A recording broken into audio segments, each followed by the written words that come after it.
POCSO കേസിലെ പ്രതി മദ്യലഹരിയിൽ ആക്രമിച്ച് പരിക്കേൽപ്പിച്ചതായി പരാതി.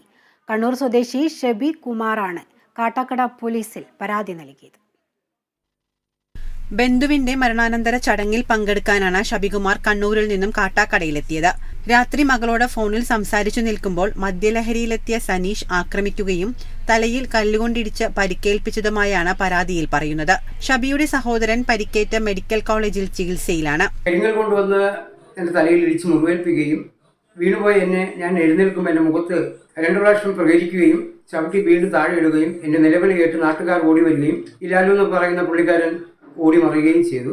അനന്തരം ഞാൻ കാട്ടാക്കട DSPക്കും SIക്കും കേസ് കൊടുക്കുകയും കാട്ടാക്കട ഹോസ്പിറ്റലിൽ ചെന്നപ്പോൾ നെയ്യാറ്റിൻകരയ്ക്ക് റെഫർ ചെയ്യും. അവിടെ പോയി തലയിൽ ഏകദേശം 4ഓളം സ്റ്റിച്ചിടുകയും ചെയ്തു. ജ്യേഷ്ഠനെ കാണാൻ ആശുപത്രിയിൽ പോയില്ല എന്ന കാരണം പറഞ്ഞാണ് ആക്രമിച്ചതെന്നാണ് പരാതി. ബഹളം കേട്ട് നാട്ടുകാർ എത്തിയപ്പോൾ പ്രതി രക്ഷപ്പെടുകയായിരുന്നു.